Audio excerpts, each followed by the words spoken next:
Good evening. Good evening. Wow. It is exciting to see the doors that are opening to Reformers Unanimous in the institutional arena. Last year we were privileged to have Stephen Kine, the Chief Chaplain of the state of Illinois correctional system, here with us and shared with us the vision and the real opportunity that lied ahead. And as we took that vision last year that was presented and saw the great response that we had from each of you, we pressed toward accomplishing that task. And it was clear that the more we strategized, the more we looked at it, the more it was needed to start from the ground up with a revamped curriculum that was specifically focused toward those that were incarcerated. Friends, this proved to be no easy task. But after much counsel with a committee that was formed for this specific purpose, we set forth to rewrite the curriculum. And in fact, we have renamed the Reformers Institutional Program to Recovery Through God's Truth. And I want to show you right now, I want to show you the Recovery Through God's Truth Overcomer book. This is workbook number 1. And we have taken this first workbook and included some important topics and challenges from recovery without relapse. And you heard from Dr. Crabb earlier with the introductory prayer, but Dr. Crabb has authored many books, and Dr. Crabb and our institutional director, Benjamin Burks, wrote this book, Recovery Without Relapse, and we've included portions of that with this beginner's book here, this Overcomer book. And this is an important inclusion because we have heard this week at the conference how important it is to look at the whole man, spirit, soul, and body, to be effective. Most importantly, included with this book is a clear presentation of the gospel. Now, this is a book that we want to get into everyone's hands that's incarcerated. That's truly our goal. And we know the people to do it, and with your help, we can do it. We have diligently worked to try to find a partner that would print these in bulk for us at a great discount. And after much work, we've had some success, and we've determined that we can print 50,000 copies of these. This first workbook, The Overcomer, for $20,000. Friends, that is 50,000 people that will hear about Reformers Unanimous. And most importantly, it's 50,000 people that will hear about the only truth that will set them free. And this is just the beginning. The importance of this is that if you speak to anyone that's involved with going to visit people in jails, you'll see that once they go there, there's a possibility that the next time they go, that individual that they saw and they thought they had an opportunity to be able to reach may not be there anymore. They could have moved, or they could have been bonded out, and maybe that little hope or that glimmer you saw is no longer there. And with that realization of putting this book in the hands of as many as possible, we will help strengthen the efforts to further minister to those in need. I want to take a minute here. This is by looking at a chapter in Flushing, Michigan that recently took this strategy and put it in place. The opportunity to minister in the local jail has brought about an interesting result. I want to introduce you to a chaplain with Genesee County that has recently begun with Reformers Unanimous Recovery Through God's Truth program and share with you what results have taken place. And so, Jim Richardson, I'd like him to come up now, and as you know, some of you may know, but Jim Richardson is also my father. And,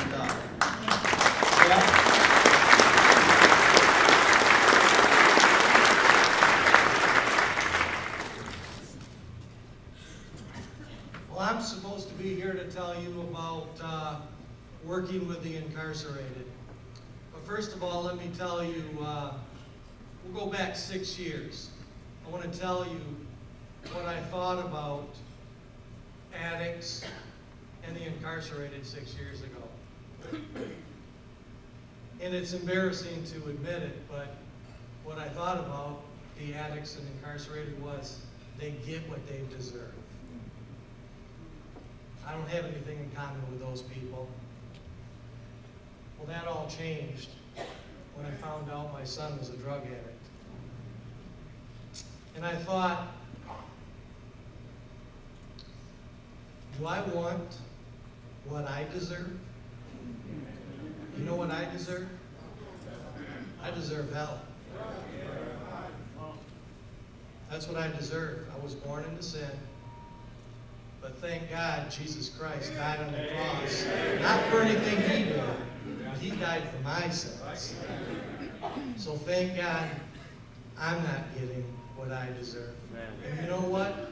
Those addicts and the incarcerated, they deserve the same chance that I had. Now, let me tell you one of the reasons that I love this ministry. I love this ministry of Reformers Unanimous for two reasons. It saves people 2 times. We save people from an addiction that can kill them. And number 2, we save them from going to hell, because this program teaches people how to have a personal relationship with Jesus Christ, and that's what delivers them from their addiction.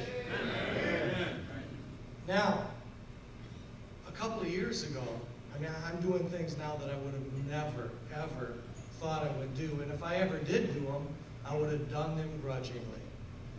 But a couple of years ago, I really felt God leading me to work in the jail. I had no idea why. I had never stepped foot in a jail before. But I really felt, it's one of those things when you keep getting the same thought that comes into your mind time after time after time, all of a sudden it's like, I think God might be trying to tell me something. So I went to my RU director and I said, I think God's calling me to work in the jail. So let me tell you what qualifications you need to work in the jail. You need to be able to love people, and you need to be able to tell them that you care. That's what you need. You're dealing with inmates that don't want to be what they are.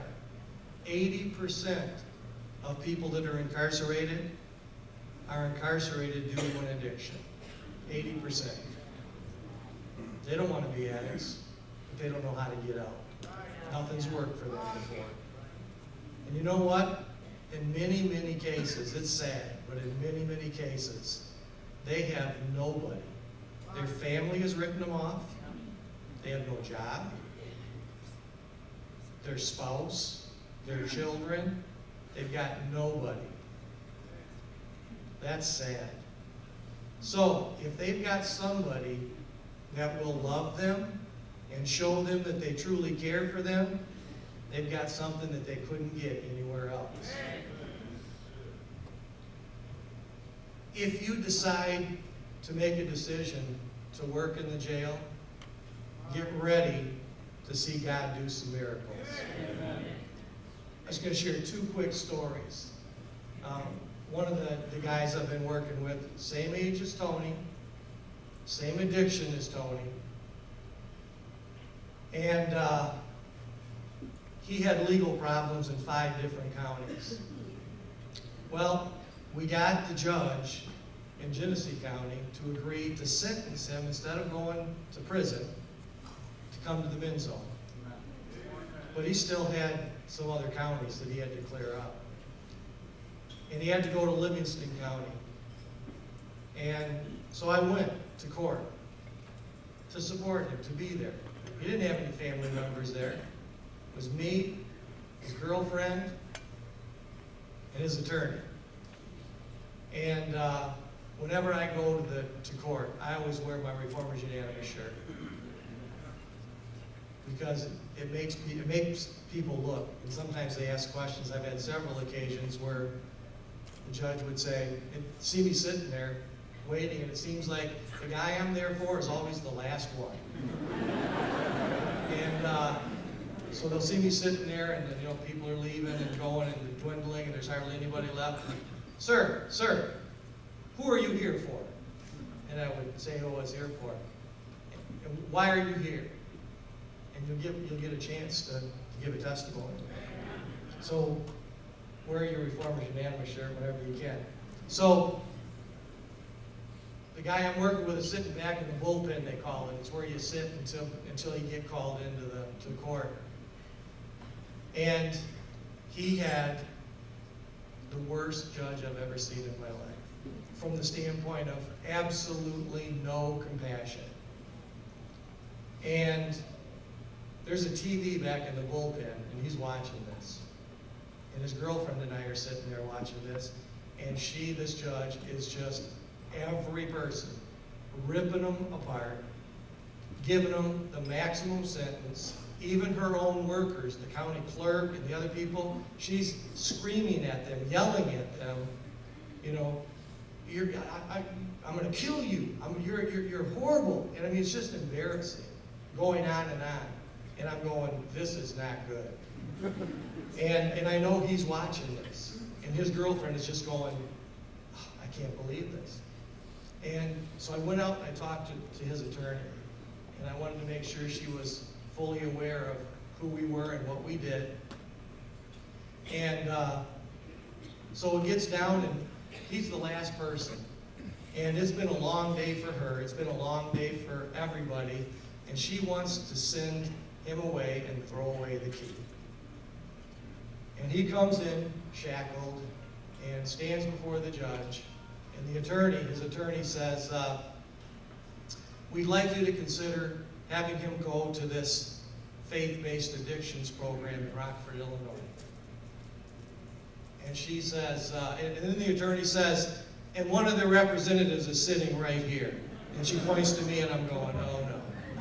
And she looks at me and she says, tell me about this. And I did. And she says, are they locked up there? I'm not going to lie to her. I said, no, they're not. And so he could, if he wanted to, he could walk out. I said, that's true, he could. And before he came in, I diligently prayed. I just bowed my head and I prayed. I said, God, I want you to get glory out of this. I wanted people to see God through this. I didn't know what he was going to do. I didn't really think he was going to do anything because this lady had no compassion. And she said, I don't know why I'm going to do this. She looked at him and she says, I don't know why I'm going to do this, but I'm going to let you go to Rockford, Illinois. And I'm just thank you, God.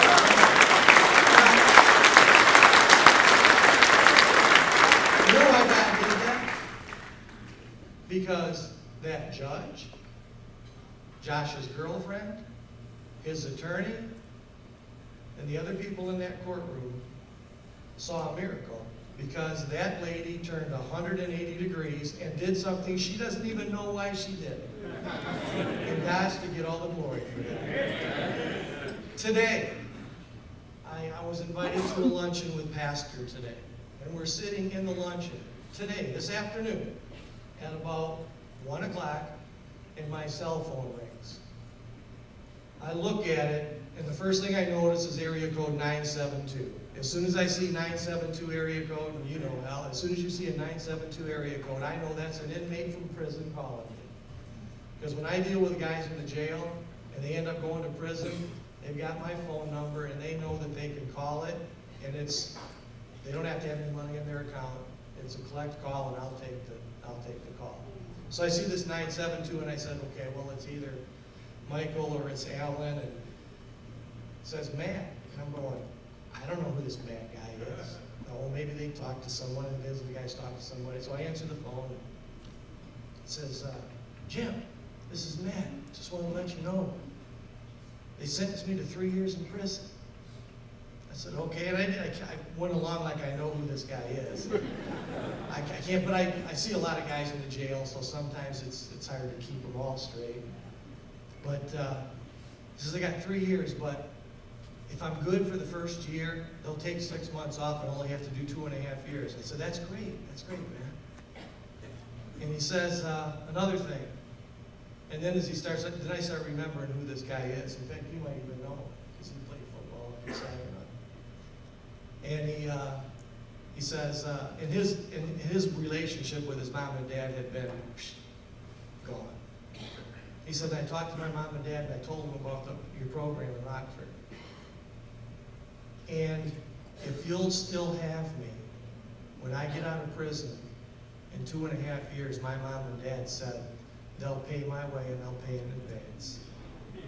And it's like, wow, you know, God performs miracles.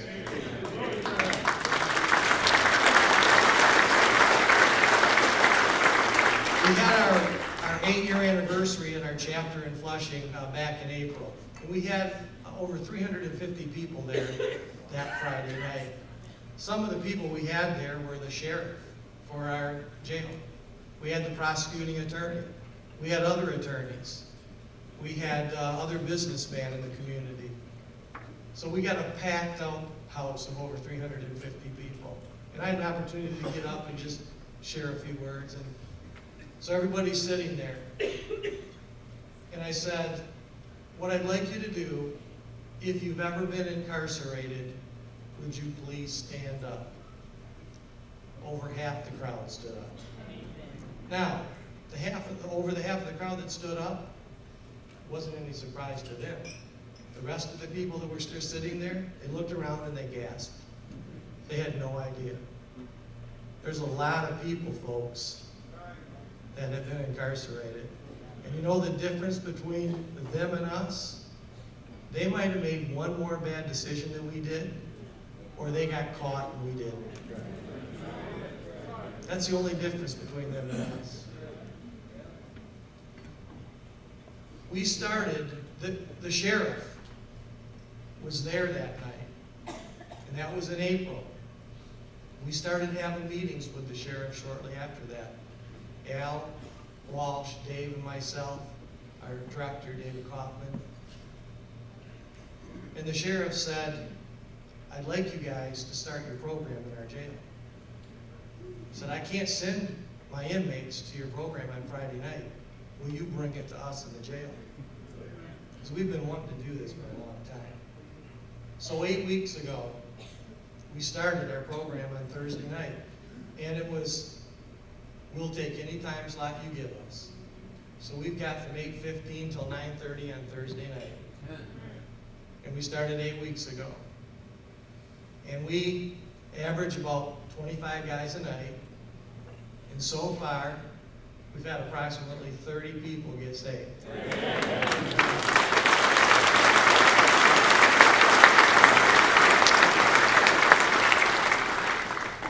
100% of the guys that are in the program are doing the curriculum. They're doing more challenges than the people in our chapter. And they're like a bunch of kids in a candy store. There's joy, there's peace, and I'm talking about murderers, rapists, drug dealers. And these people now have some hope that they never had before. Well, guess what happens when these inmates get out of jail? They're going to come to your chapter, and they're going to come to your church. So you want to grow your chapter, you want to grow your church, get involved in the jail ministry. The sheriff, the prosecuting attorney, judges, and attorneys all want the same thing. If you've got something that will reduce the recidivism rate, they're interested. They don't care about separation of church and state if you can help them. And you know what? We can help them. Amen. We just want to show a short video. A guy I met in the jail back in November of last year. His name's Bryant Johnson. I want you to see this short video because there's days that, you know, you're working in a jail, you get tired. You know, you wonder, is it really worth it? Am I really making a difference? And I want you to watch this video, and then you answer that question.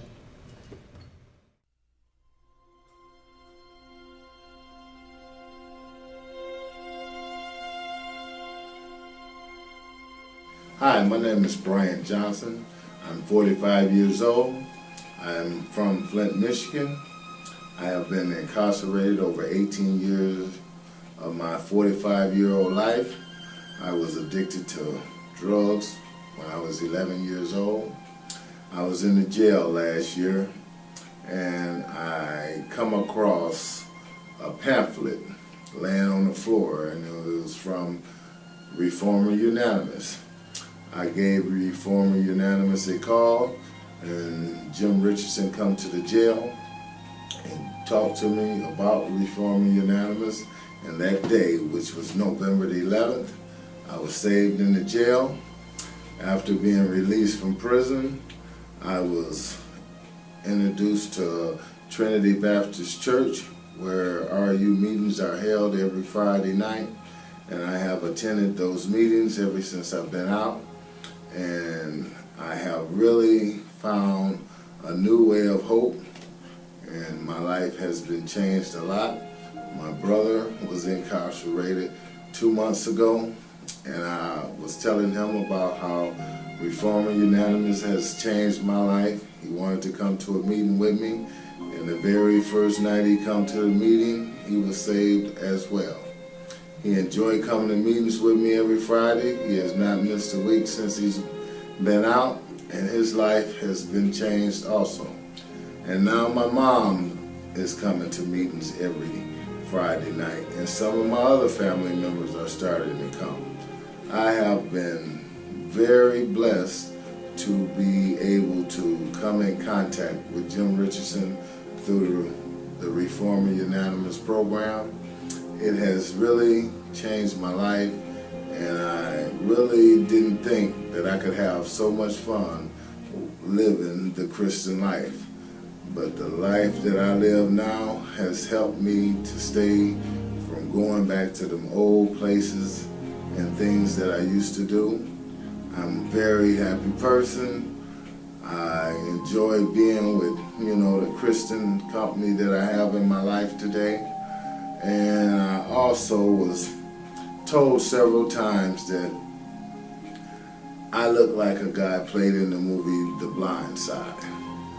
There was a guy walking down the street one day with no place to go.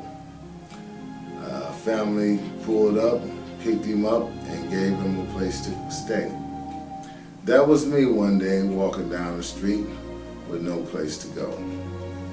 And Reformer Unanimous picked me up and gave me a place to stay. And that place was with Jesus. Thank you, Reformer Unanimous, for helping me change my life.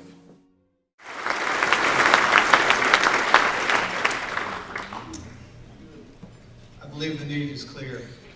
How many more people like Brian and his family can you and I reach tonight? $20,000 equals 50,000 people. You may be thinking that you don't have the ability to provide $20,000. That's quite a large gift, but maybe you have the ability to partner with us in this effort and can provide a sacrificial monthly gift. Let me tell you that this is just the beginning. We need the funds to secure this special pricing tonight. But we also need the ongoing support funds to grow, and we are asking each of you if you would join us tonight. Thank you.